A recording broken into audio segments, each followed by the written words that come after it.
덕하 안녕하세요, 축덕입니다.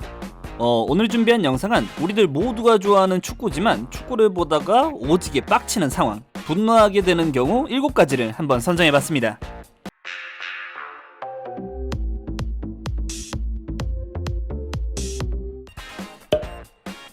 가장 먼저 선정한 빡치는 경우, 만약 본인이 좋아하는 팀 경기에 맞춰서 치킨을 시켰다거나 새벽에 열리는 경기여서 꾸역꾸역 잠을 극복하고 경기를 틀었는데 전반부터 그야말로 개박살나는 경기를 본다면 그것만큼 빡치는 경우도 없겠죠.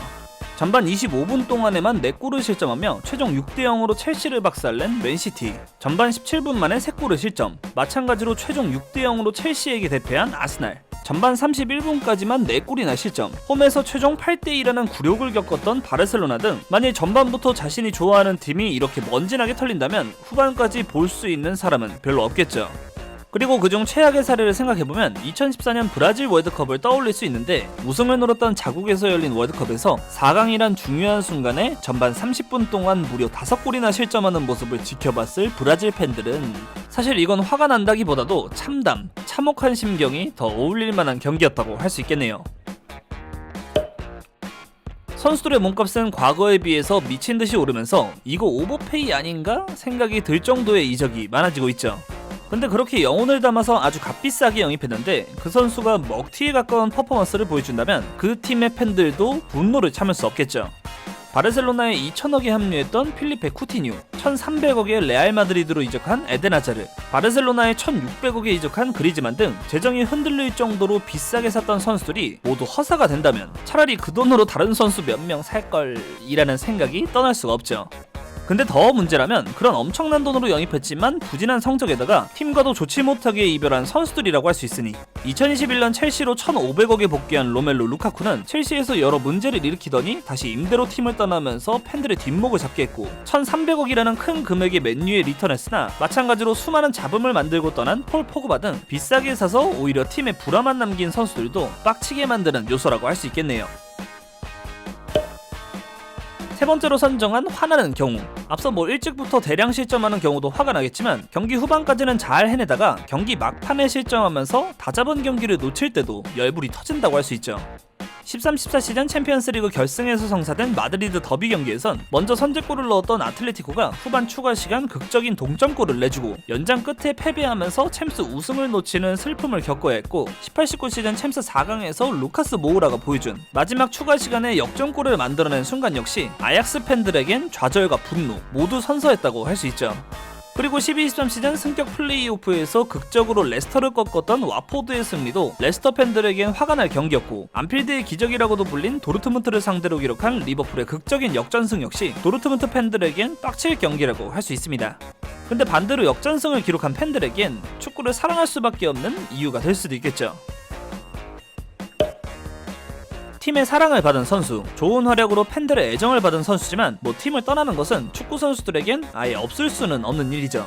근데 이적까진 있을 수 있지만 만약 그 이적이 전 소속팀의 라이벌 팀이라면, 심지어 라이벌 팀으로 이적해서 잘한다면 이것도 팬들에겐 분노 유발시키기에 딱 알맞은 주제입니다. 이 분야에서 크게 눈물나는 클럽은 아스날. 아스날은 같은 런던 라이벌인 첼시에게 애슐리 콜을 내준 바 있는데 이미 실력은 충분했지만 애슐리 콜은 첼시 이적 후 첼시에서 8시즌 잉글랜드 대표팀에서도 핵심으로 뛰면서 아스날 팬들에겐 씁쓸함을 선물했죠. 그리고 라이벌 팀까지는 아니지만 이 선수의 이적과 이후의 행보도 분노 그 이상의 감정으로 남아있습니다. 그렇다고 아스날이 다 하기만 했던 건 아닌 게, 아스날도 북런던 라이벌팀에서 유스 출신에다가 주장에다가 이적료 없이 데려온 센터백과 함께 03-04 시즌 무패 우승을 포함 전성기를 보내면서 토트넘 팬들에게 분노를 제대로 느끼게 해줬죠. 경기를 통해 화나는 것도 참기가 어려운데 경기 외적으로도 축구 팬들을 빡치게 하는 요소들이 있죠. 지난번에 제작한 최악의 구단주 영상과 같이 구단을 말아먹는 것과 다름없는 구단주들의 화딱지나는 구단 운영은 탈덕을 유발시키는 요소라고 할 수 있습니다. 그리고 자신이 좋아하는 팀에게 화나는 건 아니지만 지난 22-23 시즌 비니시우스에게 있었던 인종차별 논란과 같이 자신이 좋아하는 선수들이 공격받을 때도, 거기에 더 나아가서 우리 대표팀을 향한 공격을 본다면 이건 역시 가만히 지켜볼 수만은 없는 상황이기도 하죠. 사실 경기에서 그냥 지는 것 자체만으로도 화가 나는 걸 참을 수 없겠지만 심지어 라이벌 팀에게 패배한다면 그것도 타격이 오래가는 분노입니다. 라이벌 팀에게 지면 진 것으로도 부족해 다시 이기기 전까지 놀림거리가 되기 십상이고, 우리나라처럼 커뮤니티가 활성화된 곳에선 그 놀림이 2배 이상의 타격을 주기도 합니다. 만수르 구단주의 지원 아래 식스앤더시티라는 충격을 라이벌에게 선사했던 맨시티, 엘클라시코라는 최고의 더비 경기, 자신들의 홈에서 5대0이라는 대패를 당했던 레알 마드리드와 같이 라이벌에게 패배하면 더 화가 나기 마련이죠. 그리고 역사적으로 라이벌인 만약 우리 대표팀이 일본에게 참패를 하는 경우라면 상상하기도 싫은 결과네요. 감독과 코치, 선수들의 훈련과 전술을 통해 열심히 갈고 닦아서 경기에 나섰는데, 팀이 못했거나 상대가 너무 잘했으면 패배하더라도 화는 나겠지만 견뎌볼 수는 있겠죠. 하지만 그 패배가 심판의 오심 때문이라면 화를 참기가 어렵다고 할 수 있습니다.